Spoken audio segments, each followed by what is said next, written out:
Kung mayor ka lang, ano kaya ang gagawin sa iyo? Anong gagawin sa syudad mo, sa Davao, sa buong Mindanao at Mindanaoan? Mabuti nga, VP ka, kahit papano, number 2 sa buong bansa. May paninindigan, may tatayuan.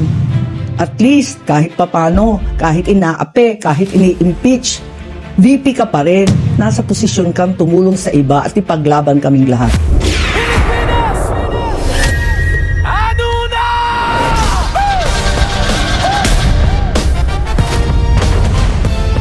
Pilipinas!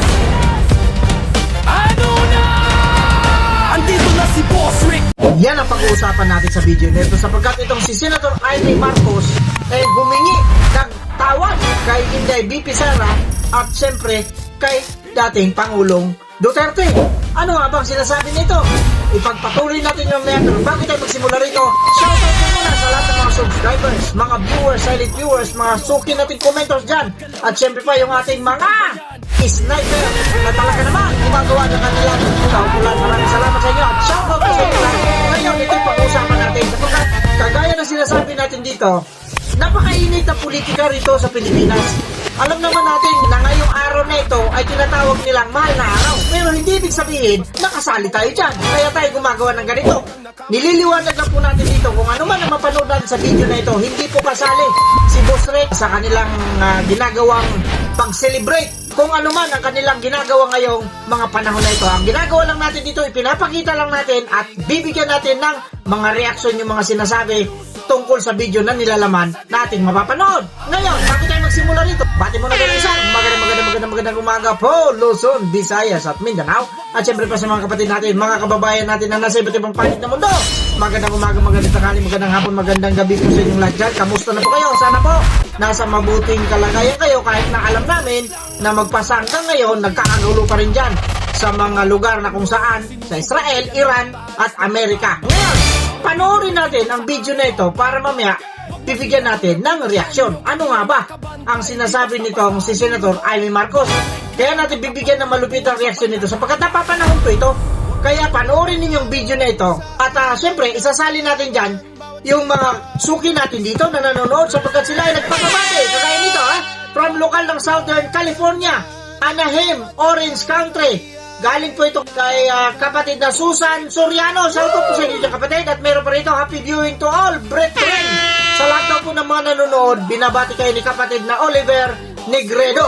Nanonood din si kapatid na Kendra Sepia mula po sa Puerto Princesa, Palawan. Shoutout po sa inyo mga kapatid. Ngayon, ituloy natin ang video. Panoorin natin at para naman mabigyan natin ng reaksyon. Ano nga bang sinasabi nitong Senator Amy Marcos? Ito na mga kapatid. Panoorin natin. Hihingi rin siguro ako ng tawad dapat sa mga Duterte, higit sa lahat sa VP natin. Kay Inday Sara. Pinahamak ko siya eh. Talagang naiisip ko na guilty ako.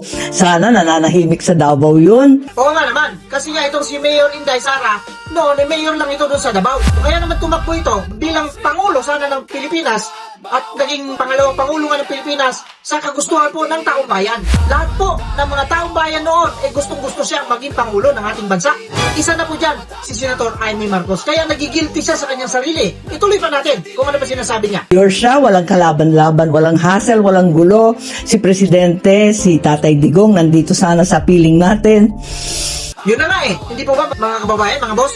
Kung hindi naging Vice Presidente, itong si VP Inday Sara, siguro hindi mangyayari ito kay Tatay Digong. Pero nangyari ito noong naging Vice Presidente na itong si VP Inday Sara sapagkat tumiwalag ito eh sa kanilang unit team.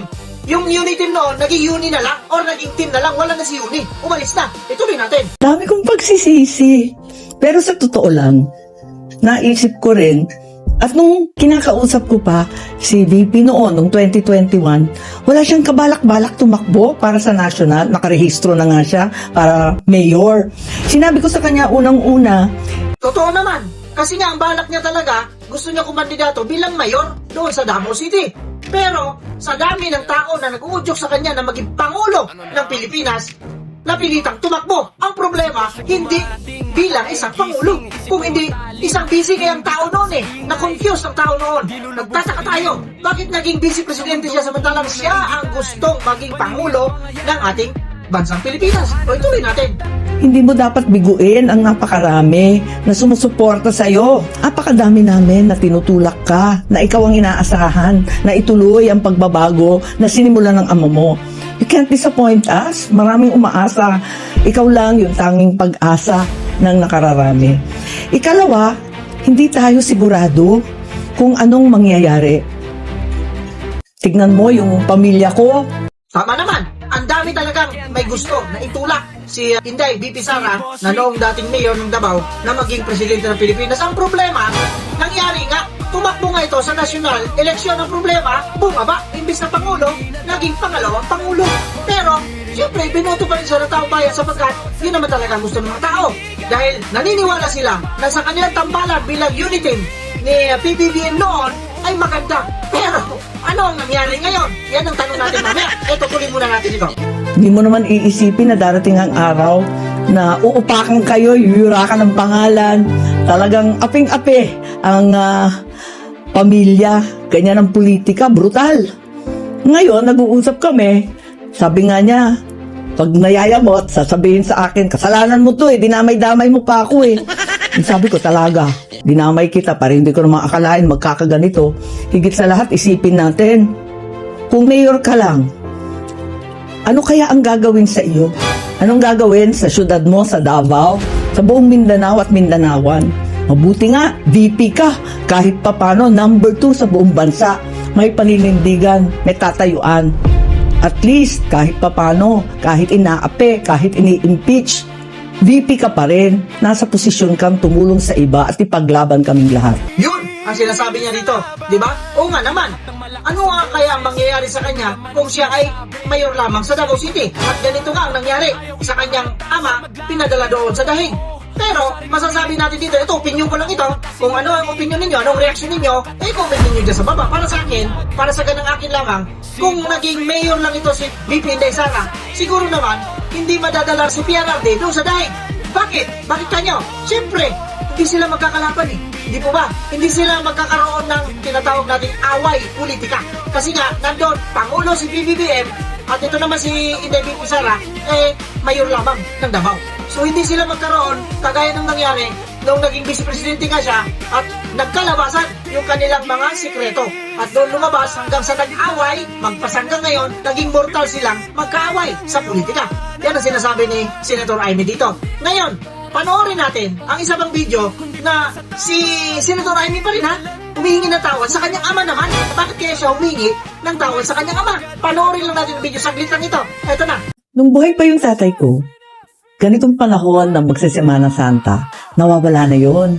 Pupunta yon sa bundok. Ito po, disclaimer lang nabanggit niya rito yung Semana Santa. Yung Semana Santa po, para lang po yan sa libutan. Hindi po tayo kasali dyan. Si Boss Rico hindi kasali dyan. Ginagawa lang po natin dito, pinapakita lang po natin dito yung video. Hindi ibig sabihin na nakikiisa na po tayo. Yan lang po, gusto ko lang klaruhin. Tuloy natin. Diyan sa tuktok ng mga bundok ng Cordillera, may mga retreat house. Hindi ko alam, Jesuit ba yun o kung anong order. Pagkatapos magre-retreat yun, mawawala ng 1 linggo. At nagtataka ako kasi ang alam ko, nagbabakasyon yung ibang pamilya. Sama-sama sila buong Holy Week. Bakit kami? Nawawala yung ama naman namin.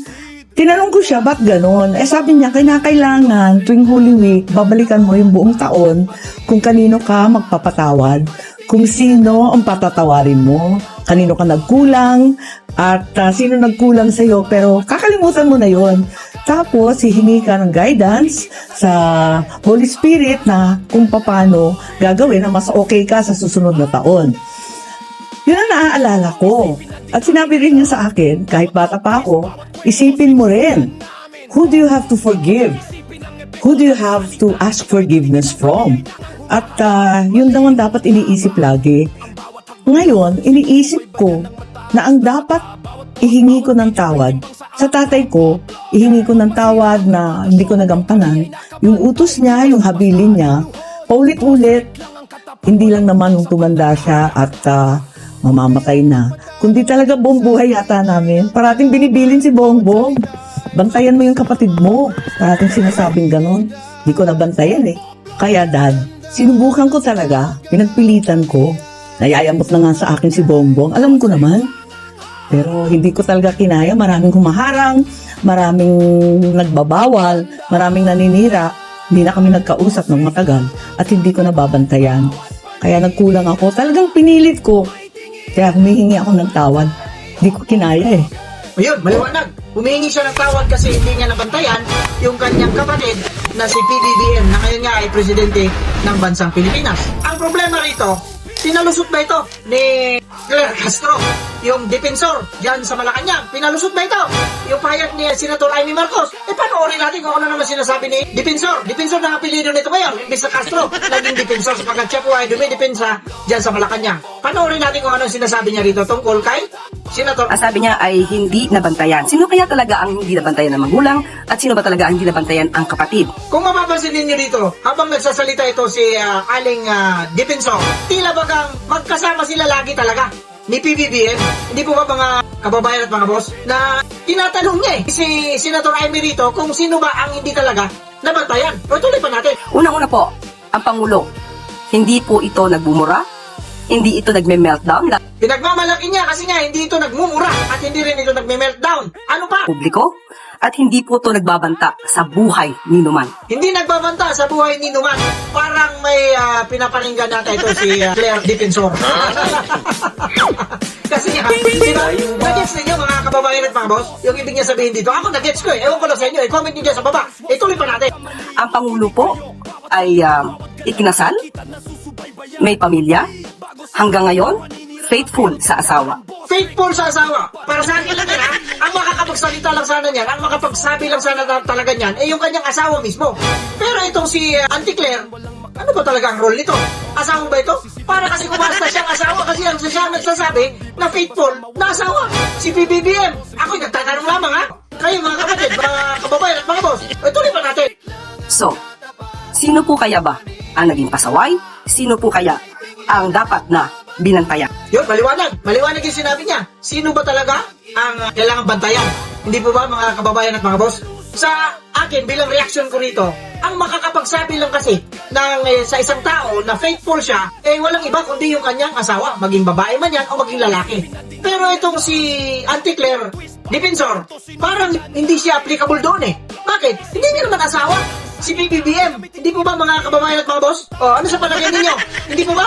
Ako nagtataka lang dito eh. Pero, sino nga ba itong presidente natin na hindi nabantayan ng maayos ni Senator Amy Marcos? Bakit nga ba ito kailangan bantayan? Kasi ito raw yung bili ng kanilang ama. O panoorin natin kasi may video rito eh. Kayo nang bahalang umusga kung anong mga sinasabi nito, kung bakit nagkaganito. Ito na. Sila ay tumutulong sa kanilang alaga at nakakatulong sa kanilang alaga na abutan ng bomba. O pakinggan ninyo ha. Sila raw ay tumutulong sa kanilang alaga. O tuloy natin. At papunta sila sa bomb shelter. Nabuhay yung caregiver na Nabuhay yung caregiver ha, na tumutulong sa kanyang alaga. Tuloy pa. nasawi naman ang caregiver ng Pilipinas. So yun ang una nating naging Hindi ko alam kung totoo ba itong sinasabi niya ito or baka sasabihin naman AI ito. Sa tingin ko naman dito mukhang hindi naman AI. Nakaligtas yung caregiver pero sa kalaunan namatay din yung caregiver. Ano ba talaga? Ha? Mr. President, ituloy natin. naging casualty. Yun ang una natin naging casualty. Ibig sabihin may namatay talaga na caregiver. Pero doon sa unahan ng kanya sinasabi, buhay daw yung caregiver. Hindi ko alam kung anong sasabihin ko rito eh. Ako mismo nalilito. Ulitin nga natin. Sila ay tumutulong sa kanilang alaga at nakakatulong sa kanilang alaga na abutan ng bomba at papunta sila sa bomb shelter. Nabuhay yung caregiver na nasawi naman ang caregiver ng Pilipinas. So yun ang una nating naging casualty. O maliwanag, ang sabi niya, nabuhay yung caregiver, pero nasawi naman yung caregiver. Yan ang sinasabi natin dito mga kababayan at mga boss. Ito yung tao na dapat bantayan, dapat na binabantayan ni Senator Amy Marcos. Ang problema, hindi niya nga nabantayan. Kaya nga humingi siya ng paumanin patawad sa kanilang ama na si dating Ferdinand Edralen Marcos Sr. Kasi nga hindi niya nabantayan. Eto na yun, yung ibig niya sabihin, yung mga ganitong sitwasyon siguro. Bakit nagkaganon? Di po ba? Mga kababayan at mga boss? O, etong si Auntie Claire, dapat binantayan niya rin ito eh. Ang problema kasi nito, pag ito na in-interview, hindi na nila mababantayan yan. Ngayon, sila ngayon ang magbabantay sa kanilang kung paano nila ipagtanggol yung mga sinasabi nitong si PBBM. Mga kababayan, mga boss, kayo na po ang humusga. Maliwanag naman sa video at hindi naman AI siguro ito na gawa-gawa lang. Sila mismo may gawa nito. Kasi kalat na kalat ito sa social media. O, depende na po sa inyo kung ano yung inyong reaksyon at opinion. I-comment niyo dyan sa baba. With that, kagaya na sinasabi natin dito, mag-iingat po tayong lahat. Pero lang sa mga taong, mga olats kasi sila eh. Olats na sila. Olats. Pwede pa siguro, off.